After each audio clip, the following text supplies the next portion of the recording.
close our eyes. And when we close our eyes, notice your awareness is more attuned and aware to what's happening now. We can notice everything that's happening in our five senses. Let's say the sounds of the birds, maybe the feeling in your body, the proprioception, maybe your posture, make yourself comfortable like you're parking the car.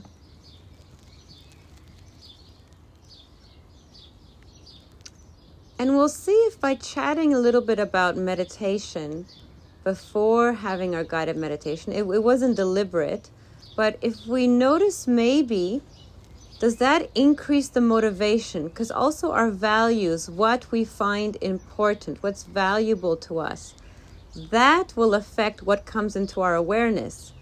You know, if we think that thinking about our problems is important and the way to go, then that's how we'll spend our time.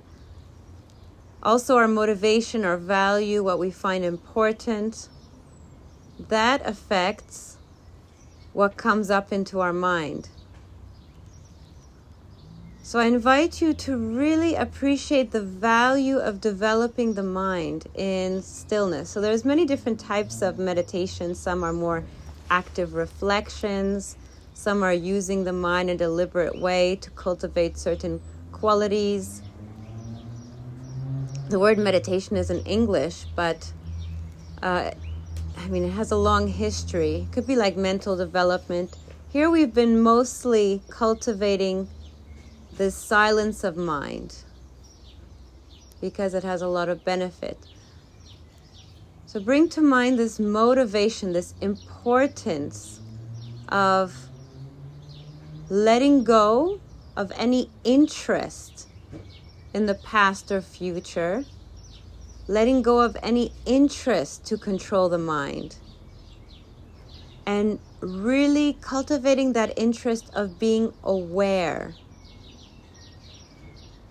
having an interest in the nature of consciousness or peace. It could be different people will have different interests in what interests them to sit down and meditate. Somehow for me it's really this interest of truth and knowing about the nature of consciousness. And by chance this process leads to peace and freedom, so that's great. Some people prefer more that feeling aspect of really having this inner peace, and that's great, because that'll allow the mind to become more clear and peaceful. And just by chance, they'll also develop more wisdom and insight into the nature of their mind. So these two come hand in hand. Serenity and insight go hand in hand. It's like the one side of the hand and the other. You get both.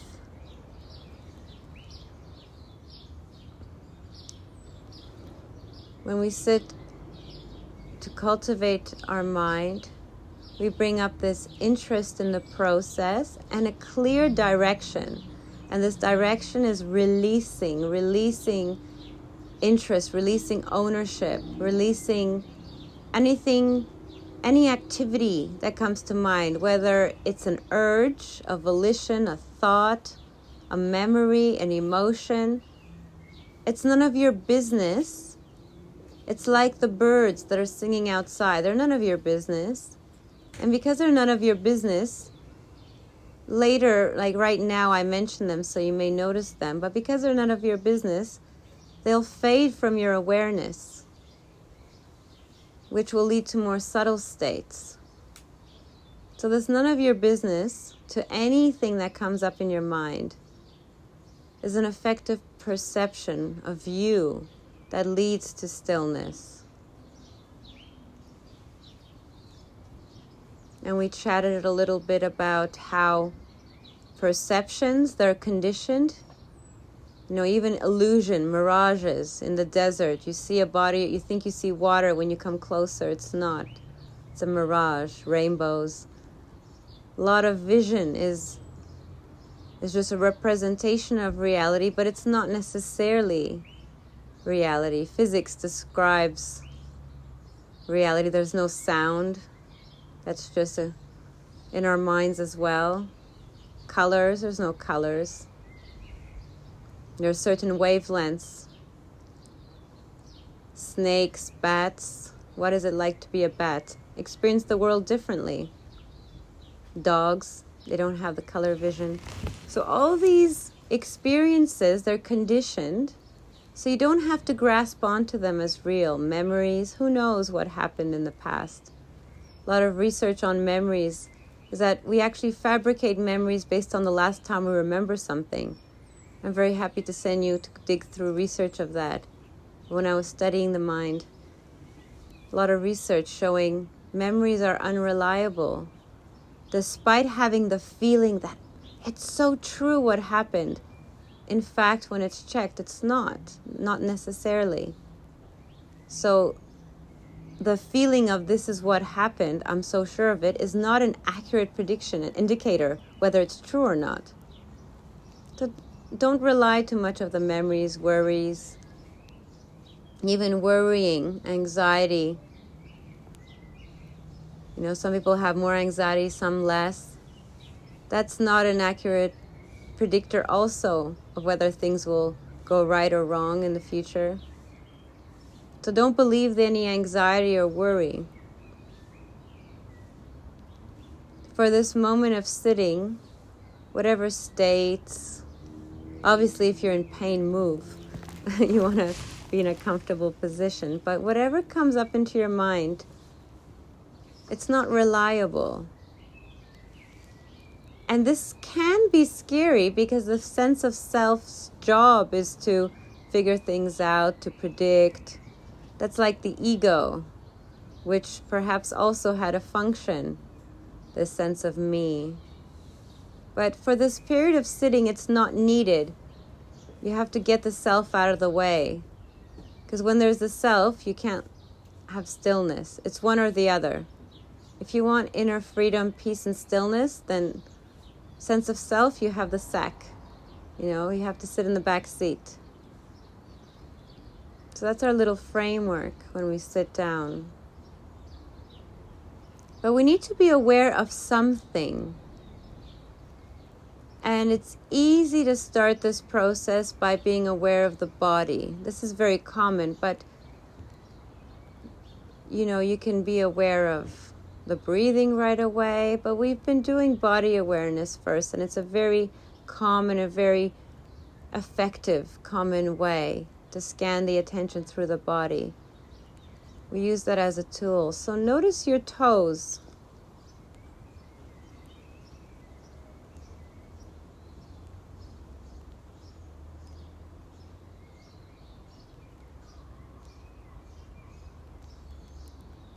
And just through practice, we have importance and interest and curiosity. Curiosity helps the meditation practice. Be curious about the feelings in your toes. Maybe the sensations of your toes against the shoes, or your socks, or the heat, or the coolness.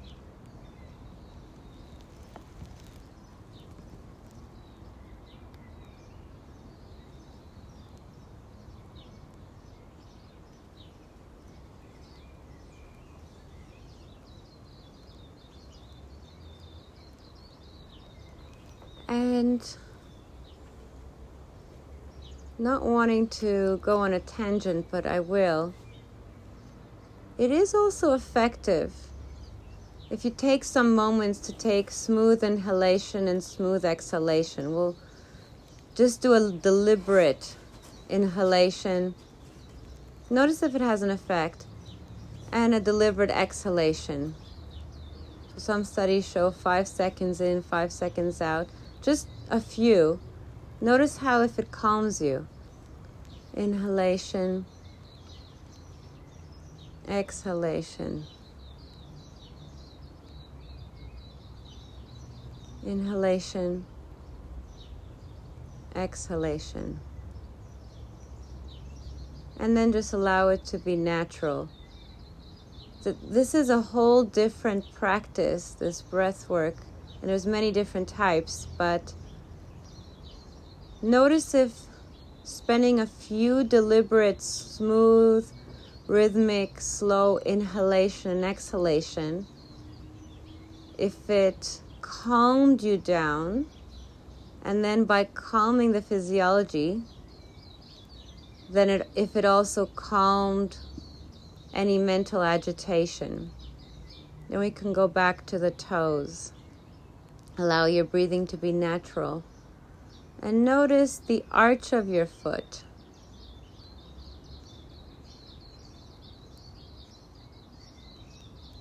And being aware of your heel.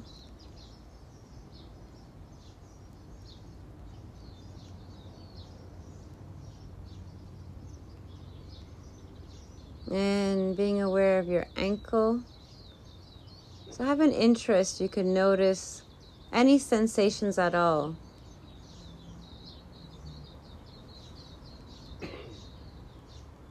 And remember, it's not figuring things out. Meditation is an art of vanishing, art of releasing. It's a feely path, so it's nothing to figure out cognitively. We release, we just allow ourselves to notice the condition, the texture, the feel of the mind. Like Joanne mentioned, if the mind does think or have any thinking about past and future, rather than going off and looking at the content of the thoughts, just notice, how does it feel like thinking? Does it tighten your eyebrows? Does it lead to some tightness in the body and mind? And what happens if you release and soften those physical correlates? Soften that part of the body. Soften that conditioned texture of the mind. And notice the benefit, notice the ease of that.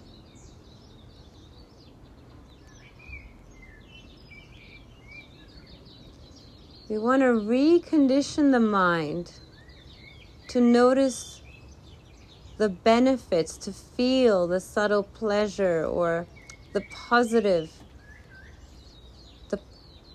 that positive aspect of a mind that is more spacious and free from that weary tiredness of selfing, of thinking.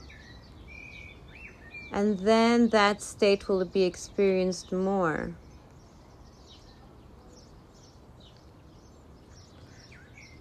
So notice also you can have in background of your mind this ease while you scan your attention through the body. So being aware of your calves, perhaps the warmth, the sun.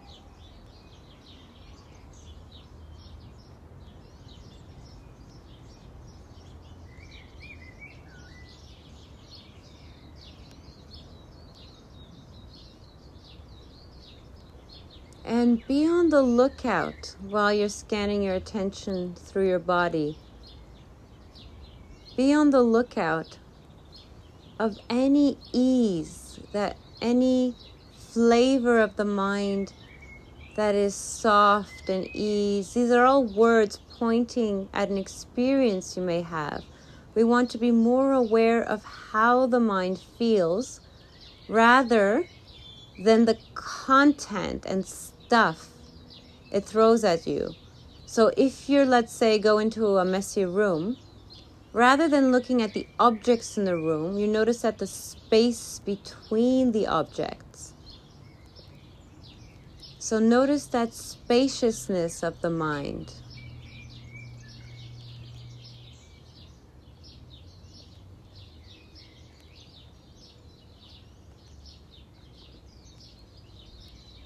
Notice that quality of spaciousness. Also, while you're aware of the knees, it's the knees, but there's spaciousness around it. It's just the knees, like just one thing in a clean, empty room. Just aware of the knees. And clean, empty of any clutter, of any mental agitation or blah blah. It's clean of that. It's vacuumed away. And being faded away, being aware of your calves in contact with the cushion.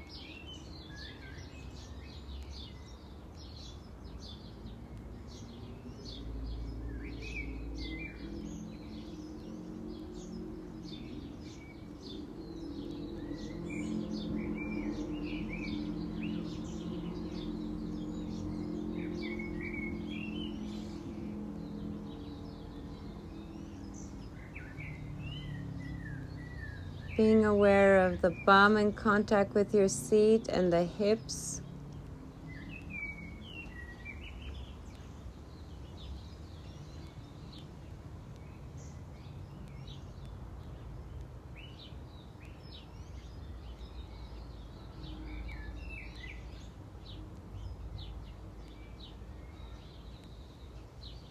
And going up your spine.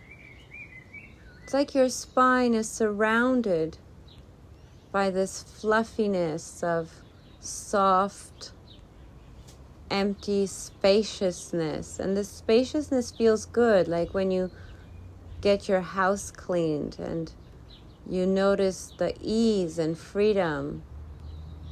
And it just feels good, feels more relaxed being in an empty, spacious house. So it feels more relaxed being in an empty, spacious mind.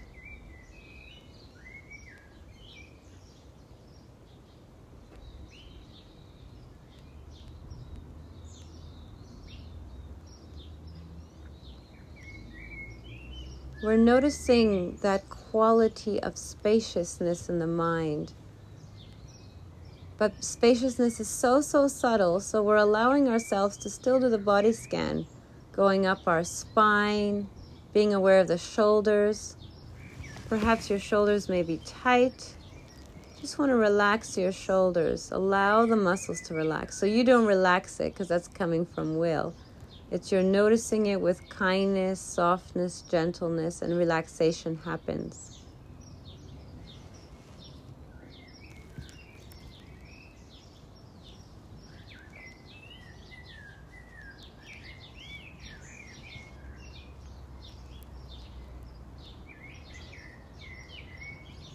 Being aware of the neck.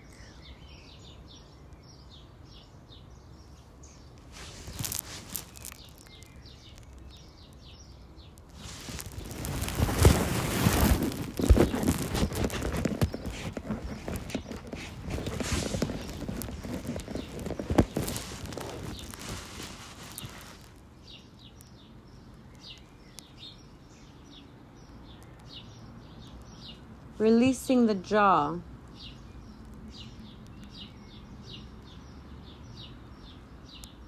Allowing the jaw to release, relax.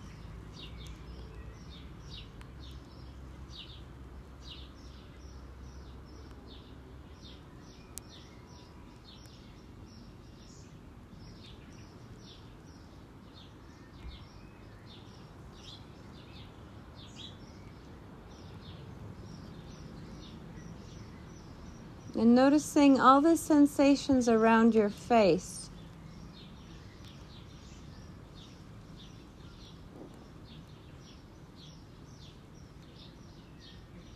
Your forehead, around your eyes. Allowing it to relax.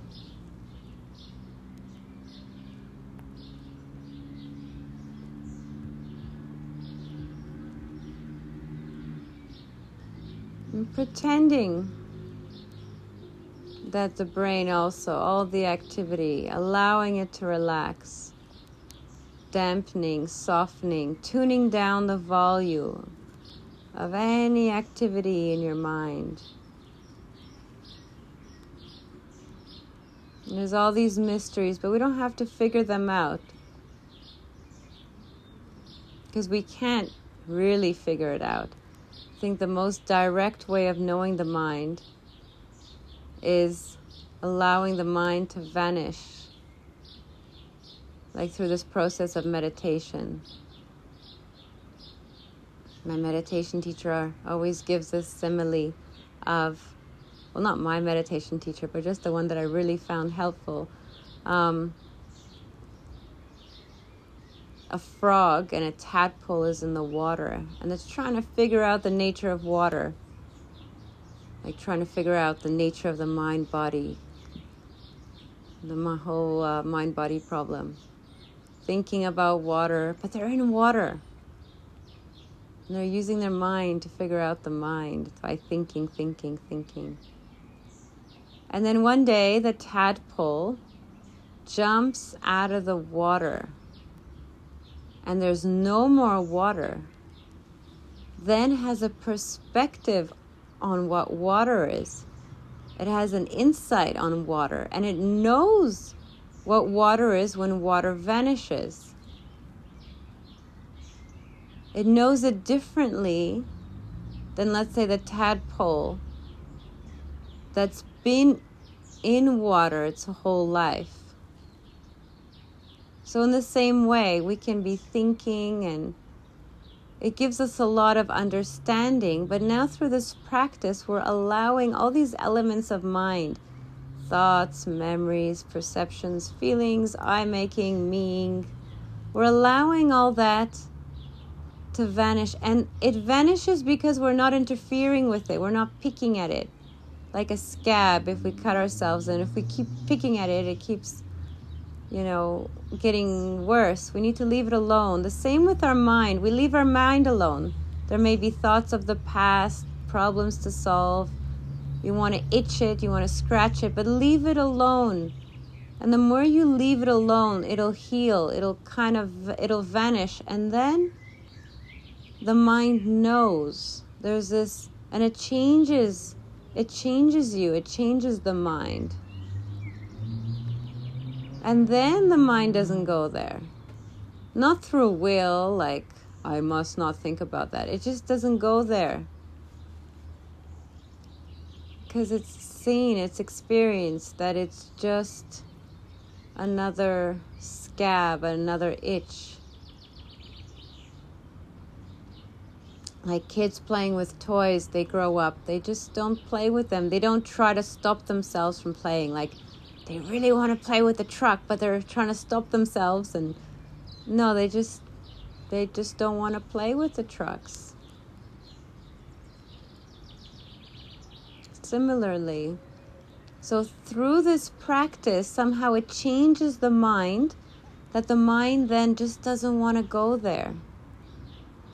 And we're developing the mind through these different angles. But it's all the same thing. It's leaving the mind alone, letting it be still, things fading.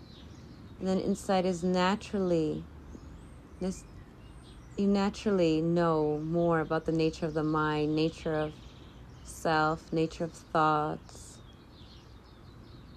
and the practice. And the key ingredient is really keeping a pulse on how it feels like, that condition, that quality of mind. You always want to maintain kind of like this wallpaper, this keeping a pulse on this contentment of mind, this quality of ease. And as soon as you lose it and you start thinking, don't get caught up in the thinking. Bring back to how has the condition of mind changed? If it's tight, yuck. And then the mind, just notice that the condition of mind, that it's tight and yucky, and then the mind will release it. And that's a natural process. It's just how the mind goes. The mind goes towards what it finds happiness in, and we're changing our perceptions. We're noticing the yuckiness of thinking and the noticing the inherent freedom of this inner spaciousness. It's there all along, but we haven't noticed it. It's not like we're creating an illusion. We're just noticing something that's always been there, but we haven't noticed it. It's like peace isn't an illusion. What's an illusion is the perception of car, the perception of rainbows, all that. And when we let go of all that, then there's that ease, kind of underlying all that. And we want to notice that, because that's superior, it's better. You know, it has that taste of freedom. And if we anchor this moment into that, it's not finished yet, that's not eternal either. That also can vanish. There's all this step by step, this gradual process. But that's the next step, is this sense of emptiness, this space between things, this sense of spaciousness. A few weeks ago I mentioned this emptiness practice. Maybe we could continue with that a little bit. So we notice this spaciousness, this infinity of space. Notice the space between things.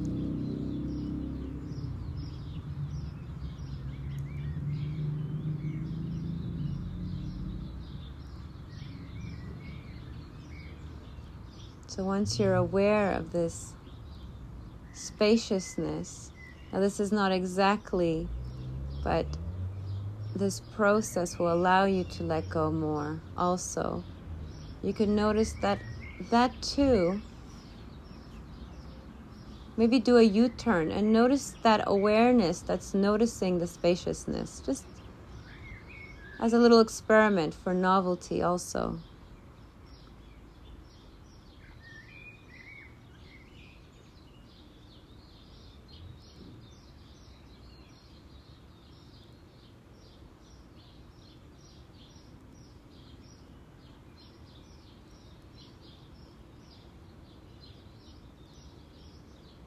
And you're perceiving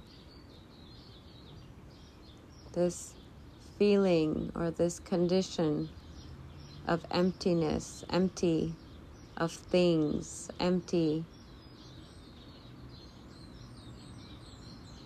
And try to stay with that awareness.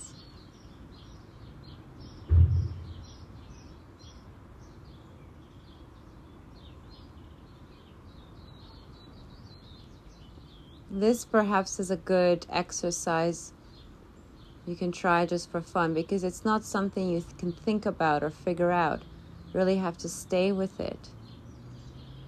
Like awareness looking back on itself, not what it's aware of. Kind of pulls the rug under you. Can you stay with awareness itself?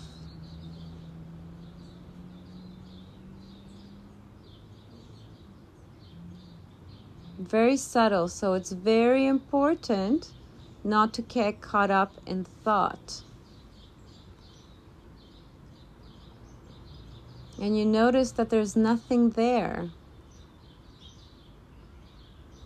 But there's the perception that there's nothing.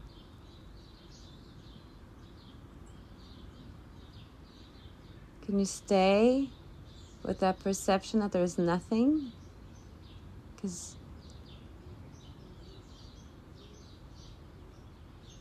But there isn't nothing, because there's that perception of nothing.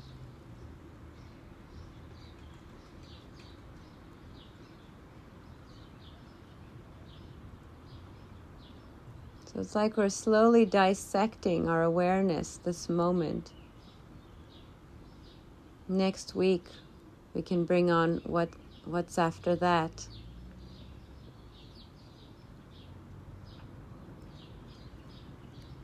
But I'd like to invite you to perhaps bring up now this element, this condition of friendliness. So I'm doing a buffet of different meditation methods to keep that interest going, to hopefully make your mind more present by spicing things up a bit, adding some novelty. So we're adding now the friendliness into our awareness. Perhaps it may stem from this heart area. Who cares where it stems? But just soften your heart, or add this element of friendliness, this care, which is tearing down any barriers, that you're feeling safe. And you too, you accept yourself, this body and mind you're born in, with all its conditions, whether it gets anxious or depressed or moody, whatever it is, whether it goes nutty sometimes, jumps to conclusions, whatever it is, this mind, you're just a human mind, and you love it just the way it is. Why? Because that's just the nature of minds. Female minds tend to be different. Male minds tend to be different. When they open the fridge, the ketchup's in front. Where's the ketchup? That's the male mind. Having a little joke. But whatever it is, it's just the way it is. If we don't sleep enough, we get grumpy. That's just the way the mind is. Part of having a human mind, you can't say, mind, be happy now, or be sleep now. It doesn't follow an intention that arises in our mind. So we give up any criticism, any narrative around the mind, any storytelling. It's all just a waste of energy, waste of time. The storytelling, narrative, figuring things out, that's just creates unnecessary suffering. Why? Because notice if we're adding, notice now, deliberately adding thoughts. Right? It's like dirtying your beautiful empty house. It's like someone comes with a big box of junk and then spills it in your house. Yuck, what are you doing? That's what thinking is like when you don't have to think. So notice now, as an experiment, deliberately do some thinking and notice that it's like spilling all this rubbish in your house. The dump truck just backed up, beep, beep, beep, opened its back and dumped all this rubbish in your beautiful empty mind. It's smelly, it's yucky. That's what thinking of the past and worrying about the future is.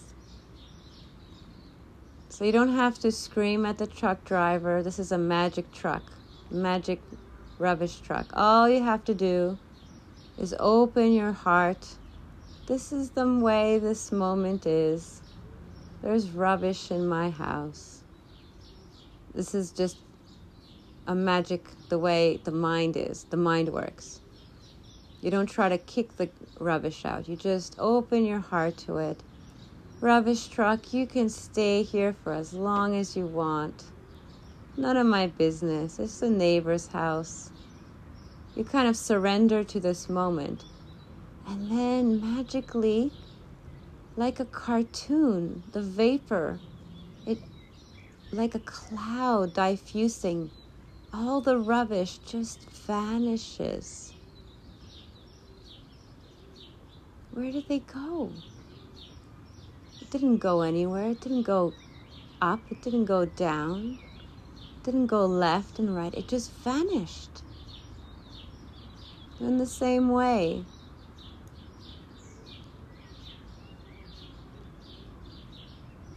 any mental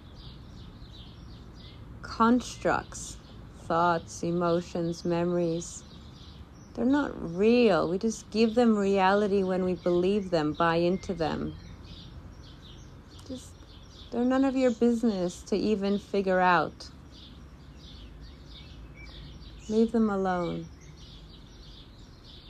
But we do need to be aware of something. So just notice the spaciousness of this moment, the peace, the emptiness between thoughts, that feeling of relief in your mind.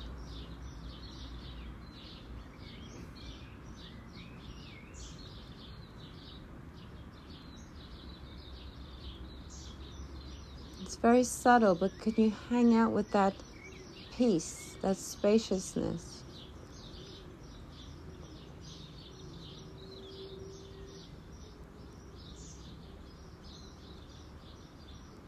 And that friendliness.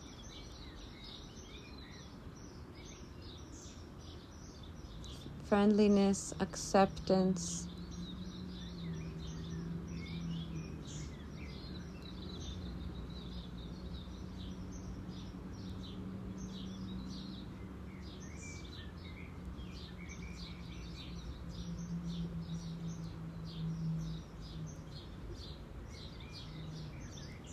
Kind of abide.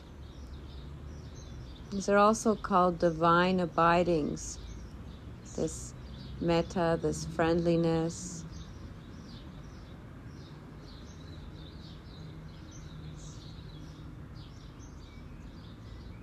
Because it also feels good, and we need to add a little bit of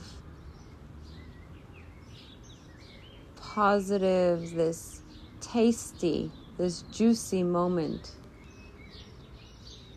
to help maintain our awareness.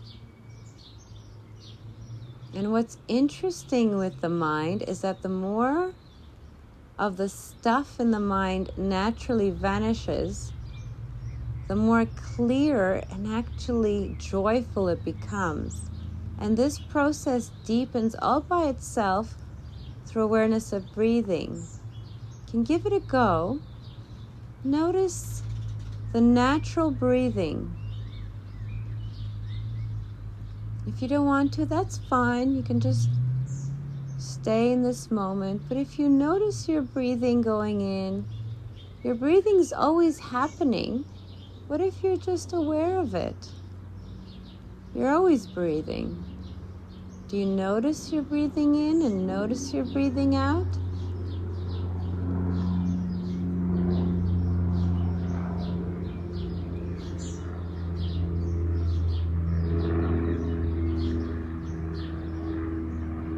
You just have to be really quiet inside to notice it's happening.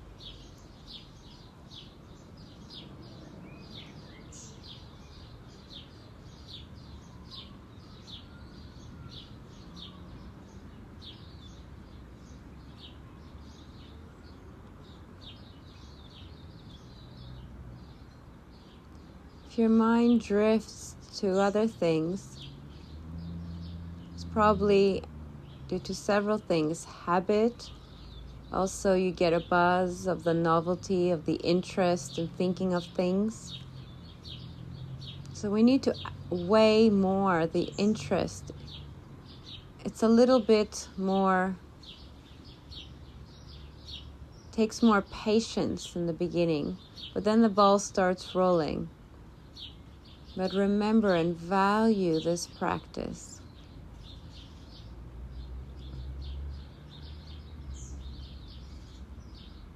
Maybe if you say a word along with the breathing, such as breathing in peace, breathing out relax, and those words will prime you to notice the peace and relaxation. Or maybe if you like more of those heart-based meditation, like breathing in love and breathing out relax.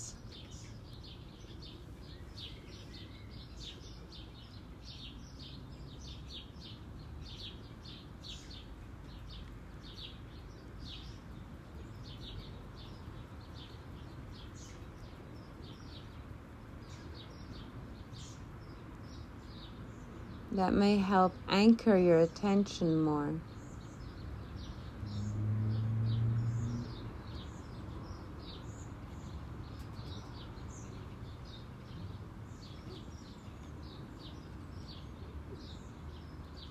And keep on it, because it's like you're watering a seed and the flower grows all by itself. So the mind will naturally change in a better way through this practice. So notice how the qualities of ease, clarity slowly develop just by mindfully being aware of the breathing.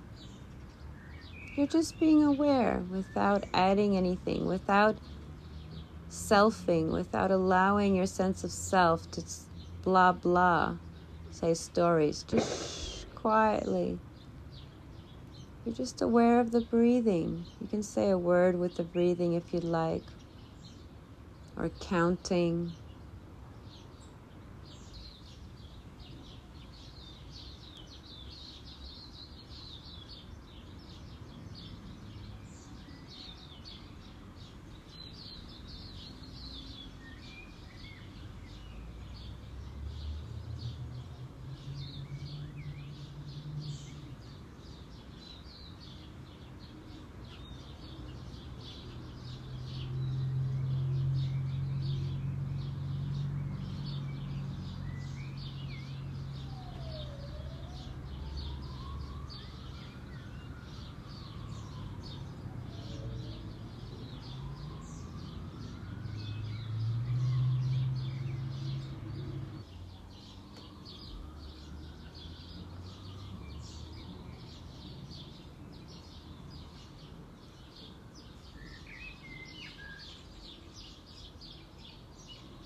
So keep awareness.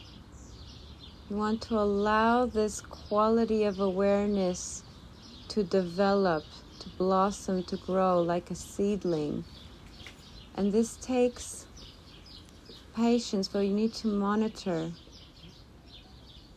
and remember. And it's okay if you remember only because I remind you. No blame, no thinking about it. You just carry on. That's why in the beginning it's useful to have a more active meditation, because sometimes these subtle states are too subtle. So in the beginning, you scan the body, do some counting, say words like, may I be happy. But everybody is also different, so it's very difficult to know how much active meditation to start with. So you need to also know your own mind and know what state it's at. And then you know what it needs, like a sculpture. Like a sculptor gets some sort of brick, and then it starts with more coarse tools and then more refined tools. So in the same way, when your mind is more coarse, you may notice what do you need to start with? Sometimes being awareness of awareness itself is too subtle. You have to scan the body, maybe some reflections of gratitude, inspiration before you sit down to bring you a sense of safety, gladness, gratitude, contentment, and all these qualities prime the mind to be more content. And it's through this gladness that the mind stays still. Because if your nervous system feels threatened or there's a problem, then it'll always move, right? That's the function of the mind. And it's also its default state when we don't have a task. If it ruminates, scans for threats, etc. So you need to always start your sit priming it, like fluffing it up a little bit, making you feel safe, grateful, kind, because then it allows you to feel that there's no threat around you and that you can let go. I find that's why I get some benefit from understanding a little bit about the mind through science as well, because then it allows me to consolidate more the practice, like why certain practices work, like why should this gratitude and kindness lead to stillness.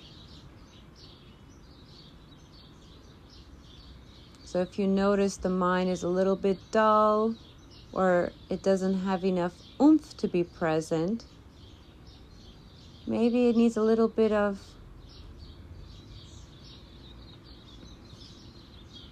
a different prep. If it's grumpy, it could have some cultivating some compassion and kindness. If it's dull, just because it's bored, maybe a reflection on death often helps to sharpen the mind. This is important. You don't know how much time you have left.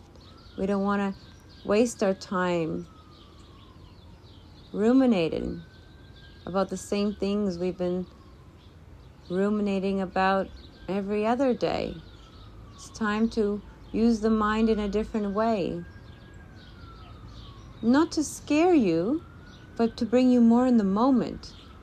We don't have time to get angry at people. We don't have time to worry about things. It's really important how we use our mind, how we develop the mind.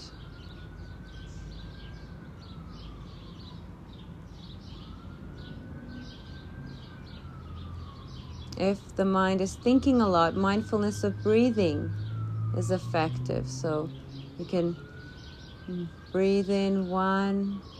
So you're aware of the breathing and the numbers just to anchor you so that you're more aware and you can catch yourself mind wandering. Breathing in 1, breathing out 1. Breathing in 2, breathing out 2. Giving it now a little second wind. Breathing in 3, breathing out 3.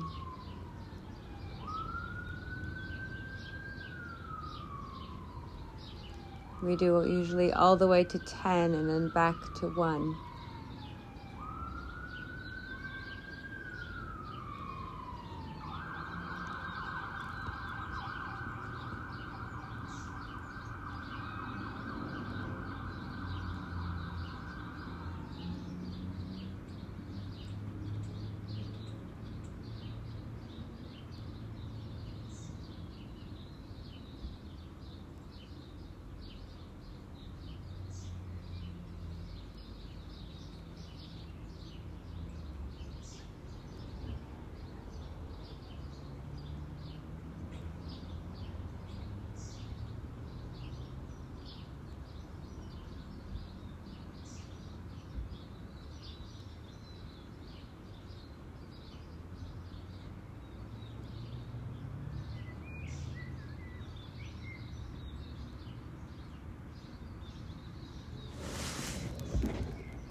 lost track of time.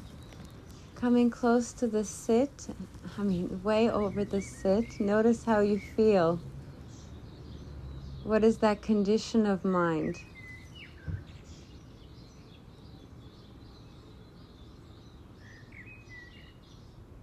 How much ease, clarity, or just how much sense of spaciousness and freedom, that you're not pushed and pulled by those urges, by those pushes and pulls.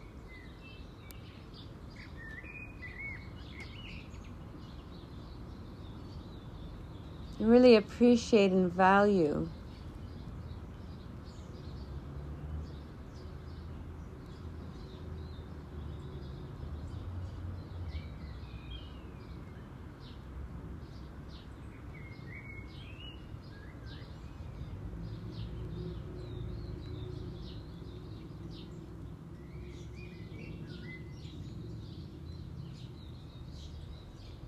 and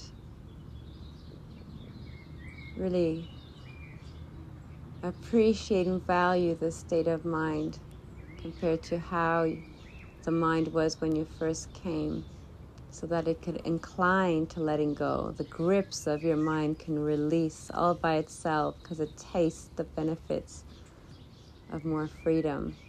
You can open your eyes when you want.